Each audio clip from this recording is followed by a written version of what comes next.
Hello friends, welcome to on my YouTube channel B Educational Winners. Friends, ਅੱਜ ਅਸੀਂ ਬਹੁਤ ਹੀ ਇੰਪੋਰਟੈਂਟ ਟੌਪਿਕ ਜੋ ਵਰਲਡ ਹਿਸਟਰੀ ਦਾ ਟੌਪਿਕ ਹੈ ਪੁਨਰ ਜਾਗਰਣ, ਉਸ ਨੂੰ ਅਸੀਂ ਪੂਰਾ ਇੰਪੋਰਟੈਂਟ ਵੇ ਦੇ ਨਾਲ ਕਵਰ ਕਰਾਂਗੇ ਇਸ ਵੀਡੀਓ ਦੇ ਵਿੱਚ।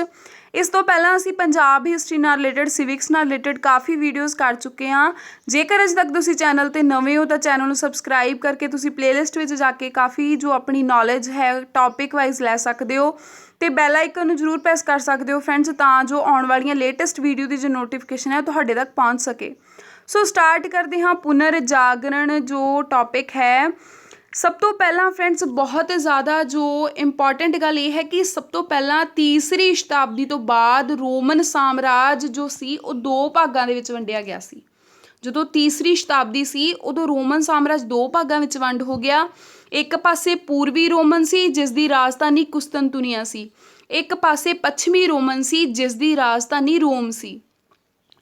ਸੋ ਪੁਰਾਤਨ ਸਮੱਗਰੀ ਜੋ ਸੀ ਉਹ ਚਿੰਤਨ ਤੇ ਕੇਂਦਰਿਤ ਸੀ। ਜਰਮਨੀ ਜੋ ਸਨ ਉਹਨੇ ਆਕਰਮਣ ਕੀਤਾ ਤੇ 5ਵੀਂ ਸ਼ਤਾਬਦੀ ਤੱਕ ਪੂਰਬੀ ਰੋਮ ਜੋ ਸੀ ਉਹ ਨਸ਼ਟ ਹੋ ਗਿਆ। ਠੀਕ ਹੈ, ਬਾਅਦ ਵਿੱਚ ਸਾਮੰਤਵਾਦੀ ਵਿਵਸਥਾਵਾਂ ਨੀਤੀਆਂ ਚੱਲ ਪਈਆਂ, ਪੂਰੇ ਯੂਰਪ ਵਿੱਚ ਫੈਲ ਗਈਆਂ ਤੇ ਉਹ ਜੋ ਸਮਾਂ ਸੀ ਉਹ ਅੰਧਕਾਰ ਯੁੱਗ ਦਾ ਸਮਾਂ ਸੀ। ਠੀਕ ਹੈ, ਸੋ ਬਾਅਦ ਵਿੱਚ ਕੀ ਹੁੰਦਾ ਹੈ, ਯੂਰਪੀ ਦੇਸ਼ਾਂ ਨਾਲ ਜੁੜਿਆ ਜੋ ਰੋਮਨ ਸਾਮਰਾਜ ਹੁੰਦਾ ਹੈ ਉਹ ਕਾਫੀ ਵਿਕਸਿਤ ਸਥਿਤੀ ਵਿੱਚ ਸੀ, ਜਿਸ ਵਿੱਚ ਹੌਲੀ ਹੌਲੀ ਰੁਕਾਵਟ ਆਉਣੀ ਸ਼ੁਰੂ ਹੋ ਗਈ, ਗਿਰਾਵਟ ਆਉਣੀ ਸ਼ੁਰੂ ਹੋ ਗਈ ਤੇ ਫਿਰ ਪੁਨਰ ਜਾਗਰਣ ਦੇ ਨਾਲ ਯੂਰਪੀ ਦੇਸ਼ਾਂ ਦੇ ਵਿੱਚ 14ਵੀਂ ਸ਼ਤਾਬਦੀ ਦੇ ਵਿੱਚ ਇਹ ਅੰਧਕਾਰ ਯੁੱਗ ਜੋ ਹੈ ਉਹ ਖਤਮ ਹੁੰਦਾ ਹੈ, ਉਹਦਾ ਅੰਤ ਹੁੰਦਾ ਹੈ ਤੇ ਆਧੁਨਿਕ ਯੁੱਗ ਦੀ ਫਿਰ ਸ਼ੁਰੂਆਤ ਹੁੰਦੀ ਹੈ, ਜਿਸ ਨੂੰ ਅਸੀਂ ਪੁਨਰ ਜਾਗਰਣ ਦੇ ਨਾਮ ਦੇ ਨਾਲ ਜਾਣਦੇ ਹਾਂ, ਜਿਸ ਦੇ ਵਿੱਚ ਸਾਮੰਤਵਾਦੀ ਵਿਵਸਥਾ ਨੂੰ ਠੇਸ ਪਹੁੰਚਦੀ ਹੈ। ਉਸ ਦੇ ਵਿਰੁੱਧ ਜੋ ਹੈ ਲੋਕੀ ਆਵਾਜ਼ ਉਠਾਉਣ ਲੱਗ ਜਾਂਦੇ ਹਨ, ਲੋਕੀ ਆਪਣੇ ਹੱਕਾਂ ਨੂੰ ਪਛਾਣਨ ਲੱਗ ਜਾਂਦੇ ਹਨ। ਸੋ ਬਹੁਤ ਸਾਰੇ ਕਾਰਨ ਹੁੰਦੇ ਹਨ ਜਿਹਦੇ ਕਰਕੇ ਲੋਕਾਂ ਦੇ ਵਿੱਚ ਇੱਕ ਜਾਗ੍ਰਿਤੀ, ਲੋਕਾਂ ਦੇ ਵਿੱਚ ਇੱਕ ਸੋਚ ਦਾ, ਇੱਕ ਚੇਤਨਾ ਦਾ ਜੋ ਹੈ ਦੁਬਾਰਾ ਜਨਮ ਹੁੰਦਾ ਹੈ। ਸੋ ਪੁਨਰ ਜਾਗਰਣ ਦਾ ਅਰਥ ਵੀ ਕੀ ਹੈ, ਇੱਕ ਦੁਬਾਰਾ ਜਨਮ ਹੋਣਾ। ਕਿਸ ਦਾ ਜਨਮ ਹੋਣਾ? ਤਾਂ ਲੋਕਾਂ ਦੀ ਜੋ ਚੇਤਨਾ ਹੈ, ਲੋਕਾਂ ਦੇ ਵਿੱਚ ਜੋ ਸਮਝ ਹੈ ਉਸ ਦਾ ਦੁਬਾਰਾ ਵਿਕਾਸ ਹੁੰਦਾ ਹੈ। ਸੋ ਬਹੁਤ ਸਾਰੇ ਇੰਪੋਰਟੈਂਟ ਫੈਕਟ ਇਸ ਟੌਪਿਕ ਦੇ ਨਾਲ ਜੁੜੇ ਹਨ, ਸਾਰੇ ਹੀ ਅਸੀਂ ਕਵਰ ਕਰਾਂਗੇ। ਜੇਕਰ ਗੱਲ ਕਰੀਏ ਇਸ ਪੁਨਰ ਜਾਗਰਣ ਦੇ ਵਿੱਚ ਭਾਵਨਾ ਕਿਹੜੀ ਛੁਪੀ ਸੀ, ਤਾਂ ਇਸ ਦੇ ਵਿੱਚ ਪ੍ਰਾਚੀਨ ਰੋਮ ਅਤੇ ਯੂਨਾਨ ਦੇ ਸੰਸਕ੍ਰਿਤ ਗਿਆਨ ਨੂੰ ਦੁਬਾਰਾ ਸਥਾਪਿਤ ਕਰਨ ਦੀ ਇਸ ਦੇ ਵਿੱਚ ਭਾਵਨਾ ਸੀ। ਇਹ ਇੱਕ ਪ੍ਰਕਾਰ ਦਾ ਬੌਧਿਕ ਅੰਦੋਲਨ ਸੀ। ਜੋ ਪੁਨਰ ਜਾਗਰਣ ਸੀ ਇਹ ਇੱਕ ਪ੍ਰਕਾਰ ਦਾ ਪੇਪਰ ਵਿੱਚ ਪੁੱਛ ਲਿਆ ਜਾਵੇ ਕਿਹੜਾ ਅੰਦੋਲਨ ਸੀ, ਤਾਂ ਬੌਧਿਕ ਅੰਦੋਲਨ ਸੀ, ਜਿਸ ਦੀ ਸ਼ੁਰੂਆਤ ਹੁੰਦੀ ਹੈ ਇਟਲੀ ਤੋਂ। ਇਟਲੀ ਤੋਂ ਹੀ ਇਸ ਦੀ ਸ਼ੁਰੂਆਤ ਹੁੰਦੀ ਹੈ ਤੇ 16ਵੀਂ ਸ਼ਤਾਬਦੀ ਤੱਕ ਇਹ ਪੂਰੇ ਯੂਰਪ ਦੇ ਵਿੱਚ ਇਹ ਜੋ ਪੁਨਰ ਜਾਗਰਣ ਹੈ ਇਹ ਫੈਲ ਜਾਂਦਾ ਹੈ। ਜੇਕਰ ਇਸ ਦੇ ਸਮੇਂ ਦੀ ਗੱਲ ਕਰੀਏ, ਕਾਲ ਦੀ ਗੱਲ ਕਰੀਏ, ਪੁਨਰ ਜਾਗਰਣ ਦਾ ਕਾਲ ਪੁੱਛ ਲਿਆ ਜਾ ਸਕਦਾ ਹੈ ਤਾਂ ਇਸ ਦਾ ਕਾਲ ਹੈ 14ਵੀਂ ਤੋਂ ਲੈ ਕੇ 17ਵੀਂ ਸਦੀ।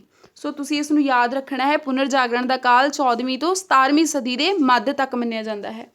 ਸੋ ਅੰਧਕਾਰ ਯੁੱਗ ਤੋਂ ਬਾਅਦ ਜੋ ਅਸੀਂ ਗੱਲ ਕੀਤੀ ਸਾਮੰਤਵਾਦੀ ਵਿਵਸਥਾਵਾਂ ਦੀ, ਜੋ ਕਿ ਨੀਤੀਆਂ ਸਨ ਜੋ ਕਿ ਪਹਿਲਾਂ ਪੂਰੇ ਯੂਰਪ ਵਿੱਚ ਫੈਲ ਗਈਆਂ ਸਨ ਤੇ ਜੋ ਸਮਾਂ ਸੀ ਉਹ ਅੰਧਕਾਰ ਯੁੱਗ ਵਿੱਚ ਬਦਲ ਗਿਆ ਸੀ ਤੇ ਇਸ ਦਾ ਖਾਤਮਾ ਪੁਨਰ ਜਾਗਰਣ ਦੇ ਨਾਲ ਹੀ ਹੁੰਦਾ ਹੈ, ਜਦੋਂ ਲੋਕਾਂ ਦੇ ਵਿੱਚ ਇੱਕ ਜਾਗ੍ਰਿਤੀ ਆ ਜਾਂਦੀ ਹੈ। ਨੈਕਸਟ ਅਸੀਂ ਕਰਾਂਗੇ ਜੋ ਪੁਨਰ ਜਾਗਰਣ ਦੇ ਲਈ ਕੋਈ ਨਾ ਕੋਈ ਕਾਜ਼ਜ਼ ਜੋ ਸਨ, ਲੋਕਾਂ ਦੇ ਵਿੱਚ ਕਿਵੇਂ ਜਾਗ੍ਰਿਤੀ ਆਈ, ਕਿਵੇਂ ਲੋਕਾਂ ਦੇ ਵਿੱਚ ਜੋ ਹੈ ਇਹ ਆਪਣੇ ਹੱਕਾਂ ਦੇ ਪ੍ਰਤੀ ਜੋ ਆਵਾਜ਼ ਉਠਾਉਣ ਦਾ ਇੱਕ ਨਵਾਂ ਜਜ਼ਬਾ ਪੈਦਾ ਹੋਇਆ। ਤਾਂ ਇਸ ਦੇ ਵਿੱਚ ਮੇਨ ਇੰਪੋਰਟੈਂਟ ਜੋ ਕਾਜ਼ ਹੈ ਉਹ ਹੈ ਧਰਮ ਯੁੱਧ। ਇਹ ਧਰਮ ਯੁੱਧ ਹੋਏ ਸਨ, ਇੱਕ ਪਾਸੇ ਸਨ ਈਸਾਈ ਤੇ ਇੱਕ ਪਾਸੇ ਸਨ ਸਾਡੇ ਜੋ ਇਸਲਾਮ ਦੇ ਲੋਕ। ਠੀਕ ਹੈ, ਇੱਕ ਪਾਸੇ ਇਸਲਾਮ ਤੇ ਇੱਕ ਪਾਸੇ ਈਸਾਈ ਸਨ, ਜਿਨ੍ਹਾਂ ਦੇ ਵਿੱਚ ਇੱਕ ਧਰਮ ਯੁੱਧ ਛਿੜ ਗਿਆ ਸੀ। ਤੇ ਜੋ ਈਸਾਈ ਸਨ ਉਹ ਹੀ ਪਾਦਰੀ, ਇਸ ਦੇ ਵਿੱਚ ਪਾਦਰੀ ਕਹਿਲਾਉਂਦੇ ਸਨ ਜੋ ਈਸਾਈ ਸਨ। ਠੀਕ ਹੈ, ਸੋ ਪਾਦਰੀ ਜੋ ਸਨ ਉਹ ਆਪਣਾ ਬਹੁਤ ਹੀ ਜ਼ਿਆਦਾ ਜੋ ਲੋਕਾਂ ਦੇ ਉੱਤੇ ਆਪਣੇ ਰੂਲ ਥੋਪਦੇ ਸਨ। ਠੀਕ ਹੈ, ਉਹ ਪਰਮਾਤਮਾ ਦੁਆਰਾ, ਈਸ਼ਵਰ ਦੁਆਰਾ ਭੇਜਿਆ ਆਪਣੇ ਆਪ ਨੂੰ ਇੱਕ ਪ੍ਰਤੀਨਿਧ ਸਮਝਦੇ ਸਨ ਤੇ ਜੋ ਰੂਲ ਉਹ ਬਣਾਉਂਦੇ ਸਨ ਲੋਕਾਂ ਨੂੰ ਉਹ ਮੰਨਣ ਲਈ ਮਜਬੂਰ ਕਰ ਦਿੰਦੇ ਸਨ। ਤੇ ਇਸੇ ਯੁੱਧ ਦੇ ਵਿੱਚ ਜਦੋਂ ਪਾਦਰੀਆਂ ਦੀ ਹਾਰ ਹੁੰਦੀ ਹੈ, ਈਸਾਈਆਂ ਦੀ ਜੋ ਹਾਰ ਹੁੰਦੀ ਹੈ ਤੇ ਲੋਕਾਂ ਦੇ ਵਿੱਚ ਇੱਕ ਆਪਣੇ ਹੱਕਾਂ ਦੇ ਲਈ ਇੱਕ ਆਵਾਜ਼ ਉਠਾਉਣ ਦੇ ਲਈ ਉਹਨਾਂ ਦੇ ਵਿੱਚ ਬਹੁਤ ਹੀ ਜ਼ਿਆਦਾ ਇੱਕ ਨਵੀਂ ਚੇਤਨਾ ਦਾ ਵਿਕਾਸ ਹੋ ਜਾਂਦਾ ਹੈ। ਸੋ ਧਰਮ ਯੁੱਧ ਮੇਨ ਇੰਪੋਰਟੈਂਟ ਰੋਲ ਅਦਾ ਕਰਦੇ ਹਨ। ਇਸ ਦੇ ਨਾਲ ਹੀ ਕੁਸਤਨਤੁਨੀਆ ਦਾ ਪਤਨ ਹੋ ਜਾਂਦਾ ਹੈ 1453 ਈਸਵੀ ਦੇ ਵਿੱਚ। ਸਮਾਂ ਤੁਸੀਂ ਨੋਟ ਕਰ ਸਕਦੇ ਹੋ 1453, ਜਿਸ ਦੇ ਵਿੱਚ ਕੁਸਤਨਤੁਨੀਆ ਉੱਪਰ ਤੁਰਕਾਂ ਦਾ ਅਧਿਕਾਰ ਹੋ ਜਾਂਦਾ ਹੈ। ਠੀਕ ਹੈ, ਸੋ ਕੁਸਤਨਤੁਨੀਆ ਦਾ ਪਤਨ ਵੀ ਇੱਕ ਮੇਨ ਕਾਜ਼ ਸੀ ਪੁਨਰ ਜਾਗਰਣ ਦਾ ਜੋ ਸਮਾਂ ਸਾਡੇ ਸਾਹਮਣੇ ਆਇਆ। ਪੂਰਬੀ ਰੋਮਨ ਸਾਮਰਾਜ ਜੋ ਸੀ ਉਸ ਦੀ ਰਾਜਧਾਨੀ ਸੀ जो पूर्वी रोमन साम्राज्य की राजधानी सी, ठीक है, कुस्तुनतुनिया सी, ठीक है, जो कि ज्ञान विज्ञान का प्रसिद्ध केंद्र सी। ये कुस्तुनतुनिया जो असी इसका पतन कर रहे हैं, एक बहुत ही इंपॉर्टेंट केंद्र सी, ज्ञान विज्ञान का केंद्र सी। ते 1453 ते इसका अधिकार हुंदा है तुर्कां दा। इटली के विभिन्न शहरों के विच जदों स्थानांतरण हो जाता है, फिर बाद विच अधिकार तो बाद लोकी इधर तो इधर स्थान जो चेंज करन लग जाते हैं थां, ते एक बौद्धिक चेतना का नवे रूप दे विच जो है उद्भव हुंदा है, विकास हुंदा है, जो बौद्धिक चेतना है वो स्थापित हो जाती है। ठीक है, ये भी एक जो मेन कारण सी साडे जो पुनर्जागरण दे जो सामने आउंदा लोकां दे विच एक जागृति आउण दा। इस दे नाल ही बहुत सारियां जो इंपॉर्टेंट घटनावां वापरदियां हन, जिस दे कारण जो पुनर्जागरण हुंदा है, मुद्रा अर्थव्यवस्था का जो प्रचलन हो जाता है। ठीक है, इस दे नाल ही जो अलग सुतंत्र व्यापारी वर्ग हुंदे हन, वो वड्डे वड्डे शहर जो हन उन्हां दे सामने आ जाते हैं। जिवें इंपॉर्टेंट शहरों में तुसीं देख सकते हो वेनिस सी, फ्लोरेंस सी ते मिलान सी। उस समय इहो ਜਿਹੇ जो शहर सामने आउण लगे जो व्यापारी वर्ग दे करके, ਤੇ ਲੋਕਾਂ ਦੇ ਵਿੱਚ ਜੋ ਹੈ ਫਿਰ ਹੌਲੀ ਹੌਲੀ ਚੇਤਨਾ ਦਾ ਵਿਕਾਸ ਹੋ ਗਿਆ। ਤੇ ਮੇਨ ਇੰਪੋਰਟੈਂਟ ਜੋ ਰੋਲ ਅਦਾ ਕਰਦਾ ਹੈ ਪੁਨਰ ਜਾਗਰਣ ਦੇ ਵਿਕਾਸ ਦੇ ਵਿੱਚ, ਪੁਨਰ ਜਾਗਰਣ ਲੋਕਾਂ ਦੇ ਵਿੱਚ ਜਾਗ੍ਰਿਤੀ ਆਉਣ ਦੇ ਵਿੱਚ, ਪ੍ਰਿੰਟਿੰਗ ਪ੍ਰੈਸ। ਠੀਕ ਹੈ, ਪ੍ਰਿੰਟਿੰਗ ਪ੍ਰੈਸ ਦਾ ਆਵਿਸ਼ਕਾਰ ਤੇ ਜੋ ਵਿਗਿਆਨਿਕ ਤਕਨੀਕੀ ਵਿਕਾਸ ਹੈ, ਇਸ ਦੇ ਨਾਲ ਲੋਕਾਂ ਦੇ ਵਿੱਚ ਜੋ ਬਹੁਤ ਜ਼ਿਆਦਾ ਜਾਗ੍ਰਿਤੀ ਆਈ, ਗਿਆਨ ਵਿਗਿਆਨ ਦੀ ਸਾਮਗਰੀ ਮਿਲਣ ਲੱਗ ਪਈ ਲੋਕਾਂ ਨੂੰ, ਤੇ ਜੋ ਭੂਗੋਲਿਕ ਖੋਜਾਂ ਹੋਈਆਂ ਉਹਦੇ ਫਲਸਰੂਪ ਵੀ ਨਵੇਂ ਵਪਾਰ ਹੋਏ, ਜੋ ਰਸਤੇ ਹੋਏ ਉਹ ਖੋਜੇ ਜਾਣ ਲੱਗੇ। ਠੀਕ ਹੈ, ਜਿਵੇਂ 1498 ਈਸਵੀ ਦੇ ਵਿੱਚ ਵਾਸਕੋ ਡੀ ਗਾਮਾ ਆਇਆ। ਠੀਕ ਹੈ, ਕੋਲੰਬਸ ਨੇ ਅਮਰੀਕਾ ਦੀ ਖੋਜ ਕਰ ਲਈ। 1454 ਦੇ ਵਿੱਚ ਜਰਮਨੀ ਵਿੱਚ ਮੇਨਜ਼ ਨਾਂ ਦੀ ਥਾਂ ਦੇ ਉੱਤੇ ਜੋ 15ਵੀਂ ਸ਼ਤਾਬਦੀ ਦੇ ਵਿੱਚ ਜਰਮਨੀ ਦੇ ਵਿੱਚ ਗੁਟੇਨਬਰਗ ਦੁਆਰਾ ਇਹ ਪ੍ਰਿੰਟਿੰਗ ਪ੍ਰੈਸ ਦਾ ਆਵਿਸ਼ਕਾਰ ਕੀਤਾ ਗਿਆ ਸੀ। ਜੇਕਰ ਅਸੀਂ ਗੱਲ ਕਰੀਏ ਪ੍ਰਿੰਟਿੰਗ ਪ੍ਰੈਸ ਦਾ ਆਵਿਸ਼ਕਾਰ ਕਦੋਂ ਹੋਇਆ, ਤਾਂ 1454 ਈਸਵੀ ਦੇ ਵਿੱਚ ਜਰਮਨੀ ਦੇ ਵਿੱਚ ਮੇਨਜ਼ ਨਾਂ ਦੀ ਥਾਂ ਉੱਤੇ, ਥਾਂ ਦਾ ਨਾਂ ਕੀ ਸੀ, ਮੇਨਜ਼ ਨਾਂ ਦੀ ਥਾਂ ਦੇ ਉੱਤੇ ਜੋ 15ਵੀਂ ਸ਼ਤਾਬਦੀ ਦੇ ਵਿੱਚ ਜੋ 1454 ਤੇ ਇਸ ਨੂੰ 15ਵੀਂ ਸ਼ਤਾਬਦੀ ਕਰਕੇ ਵੀ ਤੁਹਾਨੂੰ ਕੁਐਸਚਨ ਪੁੱਛਿਆ ਜਾ ਸਕਦਾ ਹੈ। ਕਦੋਂ ਹੋਇਆ? ਸਦੀ ਤਾਂ 15ਵੀਂ, ਤੇ ਜੇਕਰ ਸਮਾਂ ਪੁੱਛਿਆ ਜਾਵੇ ਤਾਂ 1454। ਇਸ ਦੇ ਵਿੱਚ ਪ੍ਰਿੰਟਿੰਗ ਪ੍ਰੈਸ ਦਾ ਆਵਿਸ਼ਕਾਰ ਹੋਇਆ ਸੀ। ਕਿਸ ਦੇ ਦੁਆਰਾ ਕੀਤਾ ਗਿਆ ਸੀ? ਤਾਂ ਗੁਟੇਨਬਰਗ ਦੇ ਦੁਆਰਾ।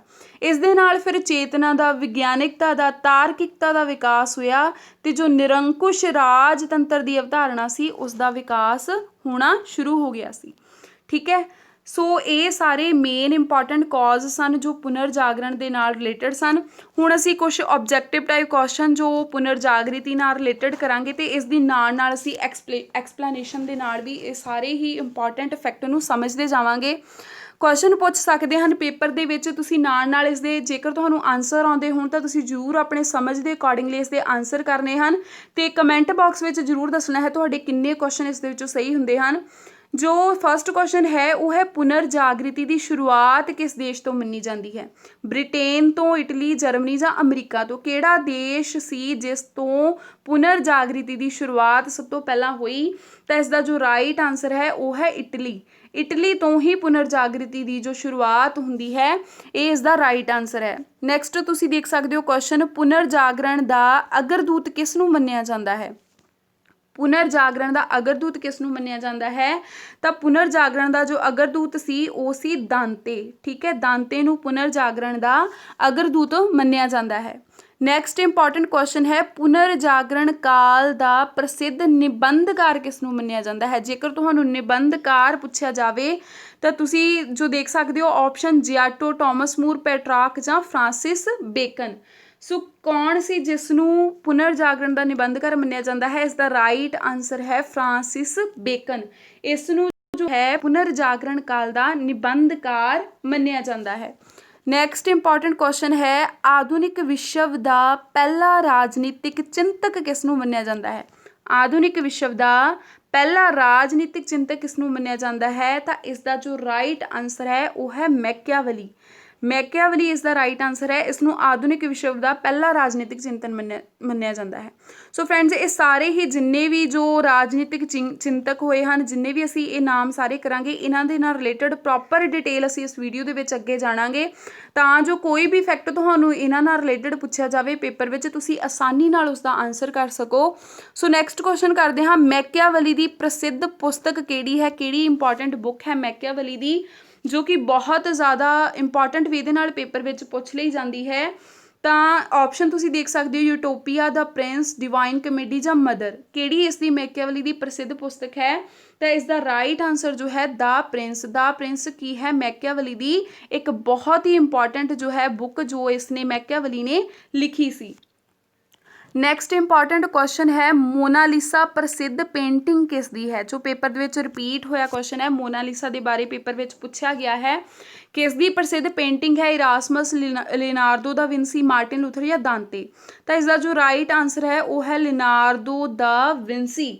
ਜੋ ਮੋਨਾਲੀਸਾ ਜੋ ਪ੍ਰਸਿੱਧ ਪੇਂਟਿੰਗ ਹੈ ਉਹ ਲਿਨਾਰਡੋ ਦਾ ਵਿੰਸੀ ਦੀ ਹੈ। ਠੀਕ ਹੈ। ਨੈਕਸਟ ਇੰਪੋਰਟੈਂਟ ਕੁਐਸਚਨ ਕਰਦੇ ਹਾਂ, ਦ ਫਾਲ ਆਫ ਮੈਨ ਦੇ ਰਚਨਕਾਰ ਕੌਣ ਸਨ?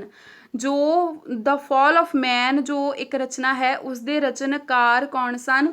ਤਾਂ ਇਸ ਦਾ ਜੋ ਰਾਈਟ ਆਂਸਰ ਹੈ ਉਹ ਹੈ ਮਾਈਕਲ ਐਂਜਲੋ। ਮਾਈਕਲ ਐਂਜਲੋ ਨੇ ਦ ਫਾਲ ਆਫ ਮੈਨ ਜੋ ਹੈ ਉਸ ਦੀ ਰਚਨਾ ਕੀਤੀ ਸੀ। ਨੈਕਸਟ ਇੰਪੋਰਟੈਂਟ ਕੁਐਸਚਨ ਹੈ, ਪੁਨਰ ਜਾਗਰਣ ਸਮੇਂ ਚਿੱਤਰਕਲਾ ਦਾ ਜਨਮਦਾਤਾ ਕਿਸ ਨੂੰ ਮੰਨਿਆ ਜਾਂਦਾ ਹੈ? ਚਿੱਤਰਕਲਾ ਦਾ ਜਨਮਦਾਤਾ ਪੁਨਰ ਜਾਗਰਣ ਦੇ ਸਮੇਂ ਕਿਸ ਨੂੰ ਮੰਨਿਆ ਜਾਂਦਾ ਹੈ? ਤਾਂ ਇਸ ਵਿੱਚ ਆਪਸ਼ਨ ਤੁਸੀਂ ਦੇਖ ਸਕਦੇ ਹੋ, ਲਿਨਾਰਡੋ ਦਾ ਵਿੰਸੀ, ਇਰਾਸਮਸ, ਟਾਮਸ ਮੂਰ ਜਾਂ ਜਿਆਟੋ। ਤਾਂ ਇਸ ਦਾ ਜੋ ਰਾਈਟ ਆਂਸਰ ਹੋਏਗਾ ਉਹ ਹੋਏਗਾ ਜਿਆਟੋ। ਠੀਕ ਹੈ। ਜਿਆਟੋ ਨੂੰ ਜੋ ਹੈ ਚਿੱਤਰਕਲਾ ਦਾ ਜਨਮਦਾਤਾ ਮੰਨਿਆ ਜਾਂਦਾ ਹੈ। ਨੈਕਸਟ ਇੰਪੋਰਟੈਂਟ ਕੁਐਸਚਨ ਹੈ, ਪ੍ਰਸਿੱਧ ਪੁਸਤਕ ਯੂਟੋਪੀਆ ਦਾ ਲੇਖਕ ਕੌਣ ਹੈ? ਜੋ ਪੇਪਰ ਦੇ ਵਿੱਚ ਪੁੱਛ ਲਿਆ ਜਾਣ ਵਾਲਾ ਵੈਰੀ ਇੰਪੋਰਟੈਂਟ ਕੁਐਸਚਨ ਹੈ ਇਹ, ਕਿ ਪੁਸਤਕ ਯੂਟੋਪੀਆ ਦਾ ਲੇਖਕ ਕੌਣ ਹੈ? ਤਾਂ ਇਸ ਦਾ ਜੋ ਰਾਈਟ ਆਂਸਰ ਹੋਏਗਾ ਉਹ ਹੋਏਗਾ ਆਪਸ਼ਨ ਨੰਬਰ ਫਸਟ, ਟਾਮਸ ਮੂਰ। ਟਾਮਸ ਮੂਰ ਜੋ ਹੈ ਉਹ ਯੂਟੋਪੀਆ ਦਾ ਲੇਖਕ ਹੈ। ਤੁਸੀਂ ਯਾਦ ਰੱਖਣਾ ਹੈ, ਕਿਉਂਕਿ ਇਹ ਕੁਐਸਚਨ ਬਹੁਤ ਹੀ important exam point of view ਦੇ ਨਾਲ ਰਿਪੀਟ ਹੋ ਸਕਦਾ ਹੈ ਕੁਐਸਚਨ। ਨੈਕਸਟ ਇੰਪੋਰਟੈਂਟ ਕੁਐਸਚਨ ਹੈ, ਧਰਮ ਸੁਧਾਰ ਅੰਦੋਲਨ ਦੀ ਸ਼ੁਰੂਆਤ ਕਿੱਥੋਂ ਹੋਈ? ਜੋ ਧਰਮ ਸੁਧਾਰ ਅੰਦੋਲਨ ਚੱਲੇ ਸਨ ਪੁਨਰ ਜਾਗਰਣ ਕਾਲ ਦੇ ਵਿੱਚ, ਉਸ ਦੀ ਸ਼ੁਰੂਆਤ ਕਿੱਥੋਂ ਹੁੰਦੀ ਹੈ? ਆਪਸ਼ਨ ਤੁਸੀਂ ਦੇਖ ਸਕਦੇ ਹੋ, ਇਟਲੀ, ਜਰਮਨੀ, ਇੰਗਲੈਂਡ ਜਾਂ ਅਮਰੀਕਾ। ਤਾਂ ਇਸ ਦੀ ਸ਼ੁਰੂਆਤ ਕਿੱਥੋਂ ਹੁੰਦੀ ਹੈ? ਤਾਂ ਇਸ ਦਾ ਰਾਈਟ ਆਂਸਰ ਜੋ ਹੈ ਉਹ ਹੈ ਇੰਗਲੈਂਡ। ਇੰਗਲੈਂਡ ਤੋਂ ਜੋ ਹੈ ਧਰਮ ਸੁਧਾਰ ਅੰਦੋਲਨਾਂ ਦੀ ਸ਼ੁਰੂਆਤ ਹੋਈ ਸੀ। ਨੈਕਸਟ ਇੰਪੋਰਟੈਂਟ ਕੁਐਸਚਨ ਹੈ, ਧਰਮ ਸੁਧਾਰ ਅੰਦੋਲਨ ਵਿੱਚ ਭੂਮਿਕਾ ਕਿਸ ਦੀ ਮੁੱਖ ਸੀ? ਕਿਸ ਨੇ ਮੁੱਖ ਭੂਮਿਕਾ ਨਿਭਾਈ ਸੀ? ਆਪਸ਼ਨ ਹਨ ਰੋਜ਼ਰ ਬੇਕਨ, ਟਾਮਸ ਮੂਰ, ਜਿਆਟੋ ਜਾਂ ਮਾਰਟਿਨ ਲੂਥਰ। ਕਿਸ ਨੇ ਜੋ ਮੇਨ ਇੰਪੋਰਟੈਂਟ ਜੋ ਰੋਲ ਅਦਾ ਕੀਤਾ ਧਰਮ ਸੁਧਾਰ ਅੰਦੋਲਨ ਦੇ ਵਿੱਚ?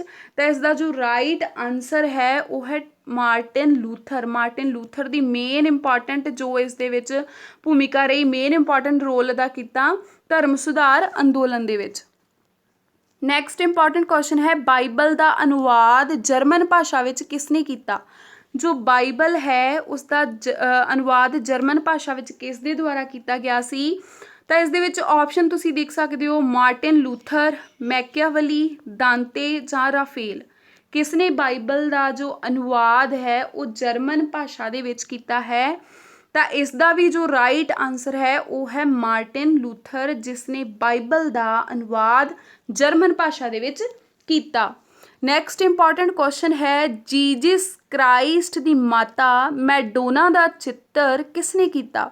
ਵੈਰੀ ਇੰਪੋਰਟੈਂਟ ਕੁਐਸਚਨ ਹੈ, ਐਗਜ਼ਾਮ ਪੁਆਇੰਟ ਆਫ ਵਿਊ ਦੇ ਨਾਲ ਪੁੱਛ ਲਿਆ ਜਾ ਸਕਦਾ ਹੈ ਕਿ ਜੀਸਸ ਕ੍ਰਾਈਸਟ ਦੀ ਮਾਤਾ ਮੈਡੋਨਾ ਦਾ ਚਿੱਤਰ ਕਿਸ ਨੇ ਕੀਤਾ? ਤਾਂ ਇਸ ਦੇ ਆਪਸ਼ਨ ਹਨ ਮਾਈਕਲ ਐਂਜਲੋ, ਲਿਨਾਰਡੋ ਦਾ ਵਿੰਸੀ, ਰਾਫੇਲ ਜਾਂ ਮਾਰਟਿਨ ਲੂਥਰ। ਕਿਸ ਨੇ ਜੋ ਹੈ ਕੀਤਾ ਜੀਸਸ ਕ੍ਰਾਈਸਟ ਦੀ ਮਾਤਾ ਮੈਡੋਨਾ ਦਾ ਚਿੱਤਰਨ? ਤਾਂ ਇਸ ਦਾ ਜੋ ਰਾਈਟ ਆਂਸਰ ਹੈ ਉਹ ਹੈ ਰਾਫੇਲ ਨੇ। Third option is right. Raphael ਨੇ ਜੋ ਮਾਤਾ ਮੈਡੋਨਾ ਸੀ ਜੀਸਸ ਕ੍ਰਾਈਸਟ ਦੀ, ਉਸ ਦਾ ਚਿੱਤਰਨ ਕੀਤਾ ਸੀ। ਨੈਕਸਟ ਇੰਪੋਰਟੈਂਟ ਕੁਐਸਚਨ ਹੈ, ਸਮੁੰਦਰੀ ਮਾਰਗ ਦੁਆਰਾ ਪੂਰੇ ਵਿਸ਼ਵ ਦਾ ਚੱਕਰ ਲਗਾਉਣ ਵਾਲਾ ਪਹਿਲਾ ਵਿਅਕਤੀ ਕੌਣ ਸੀ? ਕਿਹੜਾ ਵਿਅਕਤੀ ਸੀ ਜਿਸ ਨੇ ਸਮੁੰਦਰੀ ਮਾਰਗ ਦੇ ਦੁਆਰਾ ਪੂਰੇ ਵਿਸ਼ਵ ਦਾ ਪਹਿਲਾ ਚੱਕਰ ਲਗਾਇਆ? ਤਾਂ ਆਪਸ਼ਨ ਹਨ ਕੋਪਰਨਿਕਸ, ਮੈਗਲਨ, ਕੋਲੰਬਸ ਜਾਂ ਵਾਸਕੋ ਡੀ ਗਾਮਾ। किसने जो है समुद्री मार्ग द्वारा पूरे विश्व का चक्कर लगाया?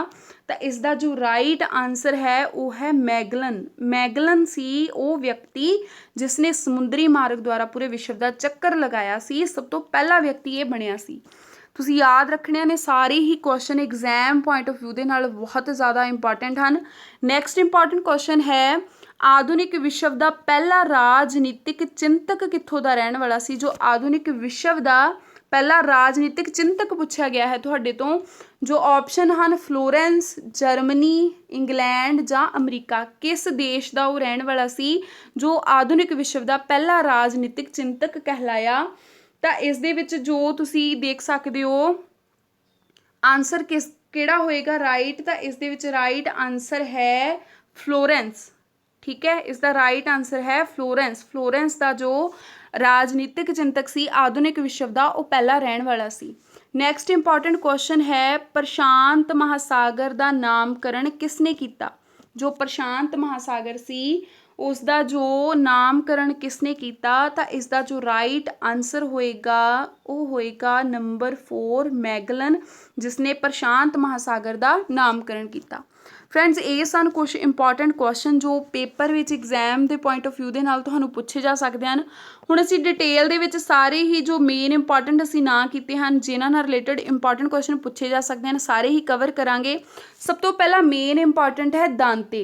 दांते जो है मेन अगरदूत मन्निया जाता है, जिवें असीं कर भी चुके हैं पहला क्वेश्चन दे विच। ये कित्थों दा रहण वाला सी? तां ये इटली दा रहण वाला सी। इसकी इंपॉर्टेंट जो पुस्तक सी डिवाइन कमेडी, ठीक है, डिवाइन कमेडी इसकी इंपॉर्टेंट पुस्तक सी जिस दे विच काल्पनिक कहानी ते नरक ते स्वर्ग यात्रा का वर्णन मिलता है। तो पुरातन लातीनी भाषा की जगह ते आम बोलचाल की भाषा टैस्कन है इत्थे टैस्कन की जो उसने वरतों की सी दांते द्वारा ये की गई सी। मेन इंपॉर्टेंट क्वेश्चन है। तो पुनर्जागरण का इसनों मॉर्निंग स्टार या प्रांतिकाल तारा जो है इसनों मन्निया जाता है। जेकर पुनर्जागरण का तुहानूं मॉर्निंग स्टार पूछ लिया जाए तो ना किसका आएगा? दांते का। सो इसका तुसीं टाइम पीरियड भी याद रखना है 1260 तो 1321, क्योंकि मेन इंपॉर्टेंट जो हैं इन्हां दा पूछ लिया जा सकता है पेपर दे विच। सो तुसीं याद रखना है सारे ही question exam point of view के नाल बहुत ही ज़्यादा इंपॉर्टेंट हैं। नैक्सट आप करते हैं जो फ्रांसिस्को पैट्रियार्क है, सैकेंड जो मेन चिंतक सी फ्रांसिस्को पैट्रियार्क 1304 तो 1374 ईस्वी का इसका टाइम है। इसनों मानववाद का पितामह मन्निया जाता है। सो जेकर पूछा जाए मानववाद का पितामह तो फ्रांसिस्को पैट्रियार्क। पुनर्जागरण काल का दांते तो बाद ये पहला व्यक्ति बनया सी। जेकर पूछा जाए पुनर्जागरण काल का पहला व्यक्ति तो ये सी फ्रांसिस्को पैट्रियार्क। भाषा इसने जो वरतों की है लातीनी तो इटली भाषा दोवां की की है। तो जो पुस्तक लिखी है वो है महाकाव्य। ठीक है, सो ये मेन इंपॉर्टेंट सारे ही जो क्वेश्चन हैं तुसी एग्जाम पॉइंट ऑफ व्यू के नाल इसनों नोट्स बना सकते हो। नैक्सट इंपॉर्टेंट क्वेश्चन है गियोवनी बकाशियो। ठीक है, इस दे नाल रिलेटेड जो पूछ लिया जा सकता है कि कित्थों दा रहने वाला है? तो ये इटली का रहने वाला सी। एक कहानीकार सी, ये इसकी पहचान सी। ते इसने जो बुक लिखी है जो इसकी मेन इंपॉर्टेंट है वो रचना है डेकामरन। ठीक है, डेकामरन रचना पूछ लिया जाए किसकी है तो बकाशियो दी है, जो कि कहानियां सन इस दे विच हास रसी कहानियां का जो सी मिश्रण सी। ठीक है, जो इसकी ये रचना सी। नैक्सट इंपॉर्टेंट क्वेश्चन है निकोले जो नेम है निकोले मैकियावली। ठीक है, मैकियावली ने नाल रिलेटेड बहुत ही इंपॉर्टेंट जो पुनर्जागरण दे विच मेन रोल सी पूछा जा सकता है। ये इटली दे फ्लोरेंस का निवासी सी जो निकोले मैकियावली सी। कित्थों का रहने वाला सी? तो इटली दे फ्लोरेंस नगर का। ठीक है, तो एक राजनीतिक विज्ञानी सी। मेन इंपॉर्टेंट जो इसकी पूछ ली जाती है बुक द प्रिंस किसकी लिखी हुई है? तो मैकियावली दी। इस दे विच की है शासकों लई प्रशासन संबंधी जो नियम दसे गए हैं जो कि बाद में फिर बहुत सारे राज्यों के द्वारा अपनाए जाते हैं। ठीक है, इसने बहुत ही जो शासकों लिए प्रशासन संबंधी वधिया नियम दसे जो बाद में बहुत सारे राज्यों के अपनाए गए। सो द प्रिंसेस की मेन बुक सी। इसनों तुसीं मेन याद रखना है क्योंकि बहुत इंपॉर्टेंट वे दे नाल ये क्वेश्चन पूछा जा सकता है। रिपीट भी होए हैं कई क्वेश्चन इस दे विचों। नैक्सट असी करते जावांगे। सो नैक्सट है मेन इंपॉर्टेंट जियोफ्रे चौसर, जिसनों कि असी की मानते हाँ अंग्रेजी कविता का पितामह। ਜੇਕਰ ਅੰਗਰੇਜ਼ੀ ਕਵਿਤਾ ਦਾ ਪਿਤਾਮਾ ਪੁੱਛਿਆ ਜਾਵੇ ਕਿਸ ਨੂੰ ਮੰਨਿਆ ਜਾਂਦਾ ਹੈ ਤਾਂ ਜਿਓਫਰੇ ਚੌਸਰ ਨੂੰ। ਇਸ ਨੇ ਕੀ ਕੀਤਾ, ਭਾਸ਼ਾ ਨੂੰ ਉन्नत ਕੀਤਾ। ਕਿਹੜੀ ਭਾਸ਼ਾ ਨੂੰ, ਅੰਗਰੇਜ਼ੀ ਭਾਸ਼ਾ ਨੂੰ। ਠੀਕ ਹੈ, ਇਸ ਦੀ ਰਚਨਾ ਤੁਸੀਂ ਜੋ ਹੈ ਨੋਟ ਕਰ ਸਕਦੇ ਹੋ, ਕੈਂਟਰਬਰੀ ਟੇਲਜ਼। ਇਹ ਇਸ ਦੀ ਮੇਨ ਇੰਪੋਰਟੈਂਟ ਜੋ ਰਚਨਾ ਸੀ। ਸਾਰੇ ਹੀ ਜੋ ਚਿੰਤਕ ਹਨ, ਜੋ ਨਾਮ ਹਨ, ਇਹਨਾਂ ਦੀਆਂ ਰਚਨਾਵਾਂ ਹਨ ਤੇ ਇਹਨਾਂ ਦਾ ਕਿਹਨਾਂ ਦੇ ਨਾਲ ਨਾਂ ਜੁੜਿਆ ਹੈ। ਸਾਰੇ ਹੀ ਇੰਪੋਰਟੈਂਟ ਕੁਐਸਚਨ ਹਨ ਫਰੈਂਡਸ, ਸਾਰੇ ਇੰਪੋਰਟੈਂਟ ਫੈਕਟ ਤੁਸੀਂ ਨੋਟ ਕਰਦੇ ਜਾਣਾ ਹੈ। ਨੈਕਸਟ ਇੰਪੋਰਟੈਂਟ ਜੋ ਹੈ ਨੇਮ ਉਹ ਹੈ ਵਿਲੀਅਮ ਸ਼ੇਕਸਪੀਅਰ। ਵਿਲੀਅਮ ਸ਼ੇਕਸਪੀਅਰ ਜੋ ਸੀ ਇੱਕ ਨਾਟਕਕਾਰ ਸੀ। ਇਹ ਇੰਗਲੈਂਡ ਦਾ ਨਿਵਾਸੀ ਸੀ ਤੇ ਇਸ ਦੀ ਜੋ ਰਚਨਾ ਸੀ ਉਹ ਸੀ ਰੋਮੀਓ ਜੂਲੀਅਟ। ਸ਼ੇਕਸਪੀਅਰ ਦੀ ਜੋ ਰਚਨਾ ਸੀ ਰੋਮੀਓ ਜੂਲੀਅਟ, ਇੱਕ ਨਾਟਕਕਾਰ ਸੀ, ਬਹੁਤ ਹੀ ਇੰਪੋਰਟੈਂਟ। ਤੇ ਨੈਕਸਟ ਜੋ ਇੰਪੋਰਟੈਂਟ ਹੈ ਉਹ ਹੈ ਨਿਕੋਲਸ ਕੋਪਰਨਿਕਸ। ਬਹੁਤ ਹੀ ਵੈਰੀ ਇੰਪੋਰਟੈਂਟ ਕੁਐਸਚਨ, ਜਿਸ ਨੇ ਕਿ ਬਹੁਤ ਜ਼ਿਆਦਾ ਖੋਜਾਂ ਕੀਤੀਆਂ। ਗਣਿਤ ਤੇ ਖਗੋਲ ਵਿਗਿਆਨੀ ਸੀ ਨਿਕੋਲਸ ਕੋਪਰਨਿਕਸ। ਤੇ ਗਣਿਤ ਤੇ ਖਗੋਲ ਵਿਗਿਆਨੀ ਦੇ ਨਾਲ ਇਹ ਕਿੱਥੋਂ ਦਾ ਰਹਿਣ ਵਾਲਾ ਸੀ ਤੁਸੀਂ ਯਾਦ ਰੱਖਣਾ ਹੈ, ਪੋਲੈਂਡ ਦਾ ਨਿਵਾਸੀ ਸੀ ਨਿਕੋਲਸ ਕੋਪਰਨਿਕਸ। ਤੇ ਇਸਨੇ ਸਿਧਾਂਤ ਦਿੱਤਾ ਸੀ ਕਿ ਧਰਤੀ ਜੋ ਹੈ ਉਹ ਅੰਤਰਿਕਸ਼ ਦਾ ਕੇਂਦਰ ਨਹੀਂ ਹੈ। ਜੇਕਰ ਪੁੱਛਿਆ ਜਾਵੇ ਧਰਤੀ ਅੰਤਰਿਕਸ਼ ਦਾ ਕੇਂਦਰ ਨਹੀਂ, ਕਿਸ ਨੇ ਸਿਧਾਂਤ ਦਿੱਤਾ ਤਾਂ ਨਿਕੋਲਸ ਕੋਪਰਨਿਕਸ ਨੇ ਦਿੱਤਾ ਸੀ। ਤੇ ਇਸਨੇ ਖੋਜ ਕਿਸ ਦੀ ਕੀਤੀ ਹੈ, ਦੂਰਬੀਨ ਦੀ।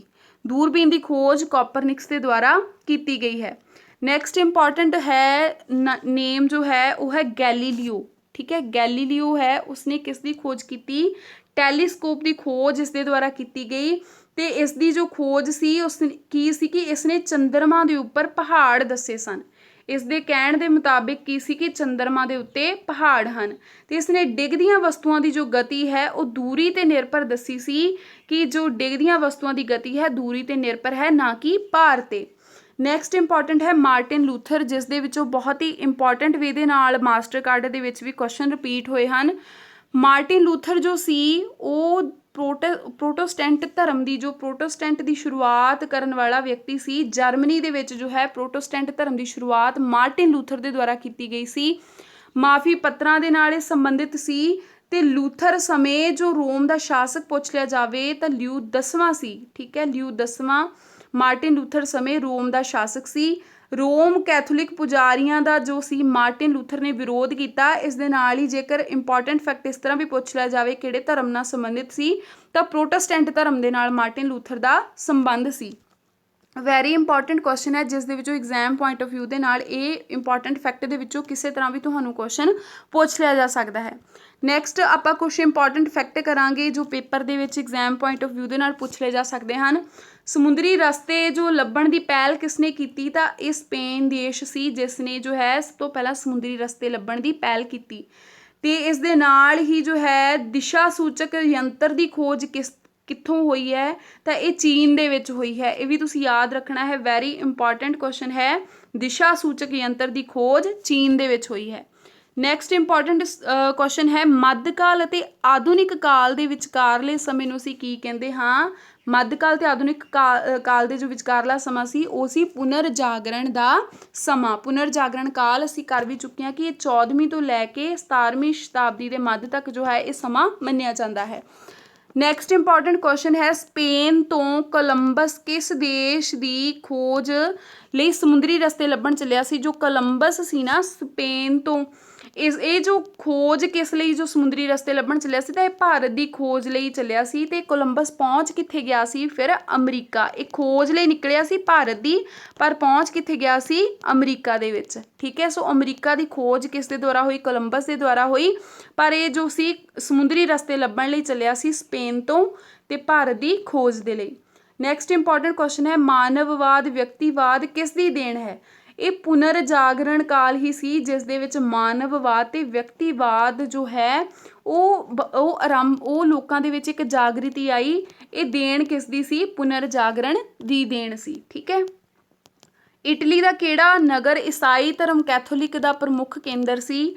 ਜੋ ਇਟਲੀ ਦਾ ਨਗਰ ਕਿਹੜਾ ਸੀ ਜੋ ਈਸਾਈ ਧਰਮ ਕੈਥੋਲਿਕ ਨੂੰ ਮੰਨਦਾ ਸੀ ਤਾਂ ਉਹ ਸੀ ਰੋਮ। ਰੋਮ ਦੇ ਵਿੱਚ ਜੋ ਸੀ ਕੈਥੋਲਿਕ ਮੇਨ ਸੀਗਾ ਜਿਸ ਦਾ ਬੋਲਬਾਲਾ ਸੀ। ਨੈਕਸਟ ਇੰਪੋਰਟੈਂਟ ਕੁਐਸਚਨ ਹੈ ਅੰਗਰੇਜ਼ੀ ਕਵਿਤਾ ਦਾ ਪਿਤਾਮਾ ਕਿਸ ਨੂੰ ਮੰਨਿਆ ਜਾਂਦਾ ਹੈ ਤਾਂ ਅਸੀਂ ਕਰ ਵੀ ਚੁੱਕੇ ਹਾਂ। ਜੋ ਉੱਪਰ ਆਪਾਂ ਵਿਅਕਤੀਆਂ ਦੇ ਨਾਲ ਰਿਲੇਟਡ ਇੰਪੋਰਟੈਂਟ ਫੈਕਟ ਕੀਤੇ ਤਾਂ ਅੰਗਰੇਜ਼ੀ ਕਵਿਤਾ ਦਾ ਪਿਤਾਮਾ ਹੈ ਜਿਓਫਰੇ ਚੌਸਰ। ਠੀਕ ਹੈ, ਜੇਕਰ ਪੁੱਛਿਆ ਜਾਵੇ ਗੋਲਾ ਬਾਰੂਦ ਦੀ ਕਾਢ ਕਿੱਥੇ ਹੋਈ ਤਾਂ ਚੀਨ ਦੇ ਵਿੱਚ ਜੋ ਹੈ ਗੋਲਾ ਬਾਰੂਦ ਦੀ ਕਾਢ ਕੀਤੀ ਗਈ ਸੀ। ਨੈਕਸਟ ਇੰਪੋਰਟੈਂਟ ਹੈ ਕੁਐਸਚਨ, ਜਰਮਨੀ ਚਰਚ ਦੇ ਦੋ ਭਾਗ ਕਿਹੜੇ ਹੋਏ, ਪ੍ਰੋਟੈਸਟੈਂਟ ਤੇ ਕੈਥੋਲਿਕ, ਤੇ ਪੁੱਛੇ ਵੀ ਜਾ ਸਕਦੇ ਹਨ ਕਿ ਕਦੋਂ ਹੋਏ। ਜਰਮਨੀ ਚਰਚ ਦੇ ਦੋ ਭਾਗ ਹੋਏ ਸਨ, ਇੱਕ ਨੂੰ ਪ੍ਰੋਟੈਸਟੈਂਟ ਕਹਿੰਦੇ ਸਨ ਤੇ ਇੱਕ ਨੂੰ ਕੈਥੋਲਿਕ ਕਹਿੰਦੇ ਸਨ। ਇਹ ਕਦੋਂ ਹੋਏ ਹਨ ਦੋ ਭਾਗ? ਸਮਾਂ ਹੈ 1530 ਈਸਵੀ ਦਾ, ਜਿਸ ਦੇ ਵਿੱਚ ਦੋ ਭਾਗ ਹੋਏ ਸਨ। ਨੈਕਸਟ ਇੰਪੋਰਟੈਂਟ ਕੁਐਸਚਨ ਹੈ, ਮਾਰਟਿਨ ਲੂਥਰ ਕਿਸ ਦੇ ਨਾਲ ਸੰਬੰਧਿਤ ਸੀ? ਇਸ ਤਰ੍ਹਾਂ ਕੁਐਸਚਨ ਪੇਪਰ ਵਿੱਚ ਰਿਪੀਟ ਵੀ ਹੋਇਆ ਹੈ। ਮਾਰਟਿਨ ਲੂਥਰ ਕਿਸ ਦੇ ਨਾਲ ਸੰਬੰਧਿਤ ਸੀ? ਤਾਂ ਇਹ ਪ੍ਰੋਟੈਸਟੈਂਟ ਚਰਚ ਦੇ ਨਾਲ ਸੰਬੰਧਿਤ ਸੀ। ਜਰਮਨੀ ਵਿੱਚ ਕਿਸਾਨ ਅੰਦੋਲਨ ਕਦੋਂ ਸ਼ੁਰੂ ਹੋਇਆ? ਤਾਂ 1524 ਈਸਵੀ ਦੇ ਵਿੱਚ ਇਹ ਜੋ ਮੇਨ ਕਿਸਾਨ ਅੰਦੋਲਨ ਹੈ ਜਰਮਨੀ ਦੇ ਵਿੱਚ ਸ਼ੁਰੂ ਹੋਇਆ। ਹੁਣ ਫਰੈਂਡਸ, ਜੇਕਰ ਅਸੀਂ ਗੱਲ ਕਰੀਏ ਕੈਥੋਲਿਕ ਤੇ ਪ੍ਰੋਟੈਸਟੈਂਟ, ਇਹ ਦੋ ਜੋ ਸਨ ਮੇਨ ਅਸੀਂ ਕੀਤਾ ਹੈ ਕਿ ਜਰਮਨੀ ਚਰਚ ਦੇ ਭਾਗ ਸਨ। ਇਹਨਾਂ ਦਾ ਮੇਨ ਜੋ ਅਰਥ ਕੀ ਨਿਕਲਦਾ ਹੈ, ਤਾਂ ਜੋ ਕੈਥੋਲਿਕ ਸੀ ਨਾ, ਕੈਥੋਲਿਕ ਜੋ ਸਨ ਉਹ ਰੋਮ ਵਿੱਚ ਪੋਪ ਅਧੀਨ ਈਸਾਈ ਧਰਮ ਨੂੰ ਮੰਨਣ ਵਾਲੇ ਦੇਸ਼ ਸਨ। ਠੀਕ ਹੈ, ਜਿਸ ਦੇ ਵਿੱਚ ਫਰਾਂਸ ਸੀ, ਇਟਲੀ ਸੀ, ਸਪੇਨ ਸੀ ਤੇ ਆਸਟਰੀਆ ਸੀ, ਜਿਸ ਨੂੰ ਅਸੀਂ ਦੱਖਣੀ ਜਰਮਨੀ ਦਾ ਨਾਮ ਦਿੰਦੇ ਹਾਂ, ਜਿਸ ਦੇ ਵਿੱਚ ਕੈਥੋਲਿਕ ਧਰਮ ਜੋ ਸੀ ਬਹੁਤ ਜ਼ਿਆਦਾ ਜ਼ੋਰਾਂ 'ਤੇ ਸੀ। ਤੇ ਜੋ ਪ੍ਰੋਟੈਸਟੈਂਟ ਹੈ ਉਸ ਦਾ ਅਰਥ ਕੀ ਸੀ ਕਿ ਕੈਥੋਲਿਕ ਦੀਆਂ ਬੁਰਾਈਆਂ ਦੇ ਵਜੋਂ ਜੋ ਹੋਂਦ ਵਿੱਚ ਆਇਆ ਉਸ ਨੂੰ ਹੀ ਪ੍ਰੋਟੈਸਟੈਂਟ ਕਹਿੰਦੇ ਸਨ, ਜਿਸ ਦੇ ਨਾਲ ਰਿਲੇਟਡ ਹੈ ਮਾਰਟਿਨ ਲੂਥਰ। ਬਹੁਤ ਹੀ ਇੰਪੋਰਟੈਂਟ ਵੇ ਦੇ ਨਾਲ ਪੁੱਛਿਆ ਜਾਂਦਾ ਹੈ ਕਿ ਮਾਰਟਿਨ ਲੂਥਰ ਕਿਸ ਧਰਮ ਨਾਲ ਸੰਬੰਧਿਤ ਸੀ? ਤਾਂ ਪ੍ਰੋਟੈਸਟੈਂਟ। ਤੇ ਕੈਥੋਲਿਕ ਦੇ ਵਿੱਚ ਜੋ ਬੁਰਾਈਆਂ ਆ ਗਈਆਂ ਸਨ, ਜੋ ਪਾਦਰੀ ਮੇਨ ਉਸ ਦੇ ਵਿੱਚ ਲੋਕਾਂ ਤੇ ਜ਼ੁਲਮ ਕਰਨ ਲੱਗ ਗਏ ਸਨ, ਆਪਣਾ ਹੀ ਜੋ ਸਿੱਕਾ ਮਨਵਾਉਣ ਲੱਗ ਗਏ ਸਨ, ਆਪਣੇ ਹੀ ਰੂਲ ਐਂਡ ਰੈਗੂਲੇਸ਼ਨ ਦੇ ਨਾਲ ਲੋਕਾਂ ਨੂੰ ਜੋ ਹੈ ਉਹ ਚਲਾਉਣਾ ਸ਼ੁਰੂ ਕਰ ਦਿੱਤਾ ਸੀ, ਉਹਨਾਂ ਦੀ ਸਮਝ ਉੱਥੇ ਤੱਕ ਉਹਨਾਂ ਨੇ ਸੀਮਿਤ ਕਰ ਦਿੱਤੀ ਸੀ। ਤਾਂ ਉਸ ਨੂੰ ਕੈਥੋਲਿਕ ਦੀਆਂ ਬੁਰਾਈਆਂ ਨੂੰ ਹਟਾਉਣ ਦੇ ਲਈ ਉਹਦੇ ਕਰਕੇ ਹੀ ਜੋ ਹੈ ਇਹ ਪ੍ਰੋਟੈਸਟੈਂਟ ਹੋਂਦ ਵਿੱਚ ਆਇਆ। ਤੇ ਇਹਦੇ ਜੋ ਇੰਪੋਰਟੈਂਟ ਦੇਸ਼ ਦੇਖੇ ਜਾਣ ਤਾਂ ਇਹ ਇੰਗਲੈਂਡ, ਸਕਾਟਲੈਂਡ, ਸਵੀਡਨ ਤੇ ਡੈਨਮਾਰਕ, ਨਾਰਵੇ ਸਨ, ਜਿਸ ਨੂੰ ਅਸੀਂ ਕਹਿੰਦੇ ਹਾਂ ਉੱਤਰੀ ਜਰਮਨੀ ਦੇ ਵਿੱਚ। ਠੀਕ ਹੈ, ਸੋ ਪ੍ਰੋਟੈਸਟੈਂਟ ਉੱਤਰੀ ਜਰਮਨੀ ਦੇ ਵਿੱਚ ਤੇ ਕੈਥੋਲਿਕ ਦਾ ਬੋਲਬਾਲਾ ਸੀ ਦੱਖਣੀ ਜਰਮਨੀ ਦੇ ਵਿੱਚ। ਨੈਕਸਟ ਇੰਪੋਰਟੈਂਟ ਕੁਝ ਕੁਐਸਚਨ ਹਨ ਕਿ ਦਾਂਤੇ ਨੇ ਪੁਰਾਣੀ ਲੈਟਿਨ ਭਾਸ਼ਾ ਦੀ ਬਜਾਏ ਕਿਸ ਭਾਸ਼ਾ ਦੇ ਵਿੱਚ ਡਿਵਾਈਨ ਕਮੇਡੀ ਦੀ ਜੋ ਹੈ ਉਹ ਰਚਨਾ ਕੀਤੀ? ਤਾਂ ਇਹ ਬਹੁਤ ਹੀ ਇੰਪੋਰਟੈਂਟ ਹੈ ਕਿ ਟਸਕਨ ਭਾਸ਼ਾ ਸੀ, ਤੁਸੀਂ ਯਾਦ ਰੱਖਣੀ ਹੈ ਕਿ ਇਸ ਦੇ ਵਿੱਚ ਜੋ ਹੈ ਦਾਂਤੇ ਜੋ ਸੀ ਮੇਨ ਸੀ, ਅਗਰਦੂਤ ਸੀ ਪੁਨਰਜਾਗਰਣ ਕਾਲ ਦਾ, ਇਸ ਨੇ ਲੈਟਿਨ ਭਾਸ਼ਾ ਦੀ ਬਜਾਏ ਟਸਕਨ ਭਾਸ਼ਾ ਦੇ ਵਿੱਚ ਡਿਵਾਈਨ ਕਮੇਡੀ ਦੀ ਜੋ ਹੈ ਉਹ ਰਚਨਾ ਕੀਤੀ ਸੀ। ਤਾਂ ਫਰੈਂਡਸ, ਬਹੁਤ ਹੀ ਇੰਪੋਰਟੈਂਟ ਇਸ ਦੇ ਵਿੱਚ ਸਮਝਣ ਵਾਲੀ ਗੱਲ ਹੈ ਕਿ ਜਿਵੇਂ ਦਾਂਤੇ ਵਰਗੇ ਸੀ, ਇਹਨਾਂ ਨੇ ਲਾਤੀਨੀ ਭਾਸ਼ਾ ਦਾ ਜੋ ਵਿਰੋਧ ਕੀਤਾ, ਠੀਕ ਹੈ, ਤੇ ਬੋਲਚਾਲ ਵਾਲੀ ਭਾਸ਼ਾ ਟਸਕਨ ਦੇ ਵਿੱਚ ਆਪਣੀ ਰਚਨਾ ਕੀਤੀ। ਜਿਵੇਂ ਜੋ ਯੂਰਪ ਸੀ, ਯੂਰਪ ਦੇ ਵਿੱਚ 200 ਸਾਲ ਪਹਿਲਾਂ ਇਹ ਸਭ ਕੁਝ ਹੋਇਆ ਸੀ ਜੋ ਪੁਨਰਜਾਗਰਣ ਸੀ। ਠੀਕ ਹੈ, ਸੋ ਲੋਕ ਜੋ ਸਨ ਉਹ ਜਾਗਰਿਤ ਹੋ ਗਏ ਹੌਲੀ ਹੌਲੀ। ਠੀਕ ਹੈ, ਹੁਣ ਜਿਵੇਂ ਸੰਸਕ੍ਰਿਤ ਲੋਕਾਂ ਦੇ ਵਿੱਚ ਸਾਡੇ ਭਾਰਤ ਦੇ ਵਿੱਚ ਜ਼ਿਆਦਾ ਸਮਝ ਵਿੱਚ ਨਹੀਂ ਆਉਂਦੀ, ਤੇ ਲੋਕ ਹੁਣ ਜੋ ਸਾਡੇ ਬੁੱਧ ਧਰਮ ਹੋਇਆ, ਜੈਨ ਧਰਮ ਹੋਇਆ, ਸ਼੍ਰੀ ਗੁਰੂ ਨਾਨਕ ਦੇਵ ਜੀ ਆਏ, ਉਹਨਾਂ ਨੇ ਵੀ ਜੋ ਹੈ ਇੱਕ ਆਮ ਬੋਲਚਾਲ ਦੀ ਭਾਸ਼ਾ ਦੇ ਵਿੱਚ ਆਪਣੇ ਉਪਦੇਸ਼ ਦੇਣੇ ਜੋ ਸਨ ਸ਼ੁਰੂ ਕੀਤੇ, ਜਿਸ ਨੂੰ ਕਿ ਲੋਕ ਜੋ ਹਨ ਉਹ ਸਮਝ ਸਕਣ। ਸੋ ਇਸੇ ਤਰ੍ਹਾਂ ਦਾਂਤੇ ਨੇ ਇਹ ਭਾਸ਼ਾ ਵਰਤੀ ਸੀ ਟਸਕਨ, ਇਸ ਦੇ ਵਿੱਚ ਆਪਣੀ ਜੋ ਰਚਨਾ ਕੀਤੀ ਡਿਵਾਈਨ ਕਮੇਡੀ ਦੀ, ਤਾਂ ਜੋ ਲੋਕਾਂ ਦੇ ਵਿੱਚ ਜੋ ਹੈ ਉਹਨਾਂ ਨੂੰ ਭਾਸ਼ਾ ਸਮਝ ਆ ਸਕੇ, ਉਹਨਾਂ ਦੇ ਵਿੱਚ ਚੇਤਨਾ ਦਾ ਵਿਕਾਸ ਹੋ ਸਕੇ। ਠੀਕ ਹੈ, ਸੋ ਇਸ ਤਰ੍ਹਾਂ ਲੋਕਾਂ ਦੇ ਵਿੱਚ ਹੌਲੀ ਹੌਲੀ ਜੋ ਪੁਨਰਜਾਗਰਣ ਕਾਲ, ਇਸ ਦੇ ਵਿੱਚ ਲੋਕਾਂ ਦੇ ਵਿੱਚ ਜਾਗ੍ਰਿਤੀ ਆਉਣੀ ਸ਼ੁਰੂ ਹੋ ਗਈ। ਲੋਕਾਂ ਨੇ ਜੋ ਹੈ ਬੁਰਾਈਆਂ ਦੇ ਵਿਰੁੱਧ ਆਵਾਜ਼ ਉਠਾਈ ਤੇ ਲੋਕਾਂ ਦੇ ਵਿੱਚ ਜੋ ਬਹੁਤ ਹੀ ਜ਼ਿਆਦਾ ਜੋ ਆਪਣੇ ਹੱਕਾਂ ਦੇ ਲਈ ਆਵਾਜ਼ ਉਠਾਉਣ ਦਾ ਜਜ਼ਬਾ ਪੈਦਾ ਹੋ ਗਿਆ। ਸੋ ਇਹ ਸੀ ਪੂਰਾ ਟੌਪਿਕ ਜੋ ਪੁਨਰਜਾਗਰਣ ਦਾ, ਜਿਸ ਦੇ ਵਿੱਚ ਇੰਪੋਰਟੈਂਟ ਫੈਕਟ ਅਸੀਂ ਸਾਰੇ ਕਵਰ ਕਰ ਚੁੱਕੇ ਹਾਂ। ਆਈ ਹੋਪ ਤੁਹਾਨੂੰ ਸਾਰੇ ਹੀ ਜੋ ਐਗਜ਼ਾਮ ਪੁਆਇੰਟ ਆਫ ਵਿਊ ਦੇ ਨਾਲ ਸਾਰੇ ਇੰਪੋਰਟੈਂਟ ਫੈਕਟ ਤੁਸੀਂ ਨੋਟ ਕੀਤੇ ਹੋਣਗੇ, ਸਮਝ ਆਏ ਹੋਣਗੇ। ਸੋ ਫਰੈਂਡਸ, ਇਸ ਤਰ੍ਹਾਂ ਅਸੀਂ ਨੈਕਸਟ ਵੀਡੀਓ ਦੇ ਵਿੱਚ ਹੋਰ ਵੀ ਜੋ ਕੁਐਸਚਨ ਹੋਣਗੇ ਪੁਨਰਜਾਗਰਣ ਦੇ ਨਾਲ ਰਿਲੇਟਡ, ਜਿਵੇਂ ਟੈਲੀਸਕੋਪ ਦੀ ਖੋਜ ਕਿਸ ਨੇ ਕੀਤੀ ਜਾਂ ਹੋਰ ਖਗੋਲ ਸ਼ਾਸਤਰੀ ਜਿੰਨੇ ਹੋਏ ਹਨ ਖੋਜਾਂ ਕੀਤੀਆਂ ਹਨ, ਉਹ ਅਸੀਂ ਨੈਕਸਟ ਵੀਡੀਓ ਦੇ ਵਿੱਚ ਸਾਰੇ ਇੰਪੋਰਟੈਂਟ ਕੁਐਸਚਨ MCQ ਦੇ ਨਾਲ ਕਵਰ ਕਰਾਂਗੇ। ਸੋ ਫਰੈਂਡਸ, ਅੱਜ ਦੀ ਵੀਡੀਓ ਜੇਕਰ ਤੁਹਾਨੂੰ ਵਧੀਆ ਲੱਗੀ ਹੋਏਗੀ ਤਾਂ ਪਲੀਜ਼ ਤੁਸੀਂ ਕਮੈਂਟ ਕਰਕੇ ਜ਼ਰੂਰ ਦੱਸਣਾ ਹੈ। ਲਾਈਕ ਸ਼ੇਅਰ ਵੀਡੀਓ ਨੂੰ ਜ਼ਰੂਰ ਕਰਨਾ ਹੈ ਫਰੈਂਡਸ। ਜੇਕਰ ਤੁਹਾਨੂੰ ਵੀਡੀਓ ਵਧੀਆ ਲੱਗੀ ਹੋਏਗੀ ਤਾਂ ਨਵੇਂ ਹੋ ਤਾਂ ਚੈਨਲ ਨੂੰ ਸਬਸਕ੍ਰਾਈਬ ਕਰ ਸਕਦੇ ਹੋ। So thank you for watching my video friends. Thank you.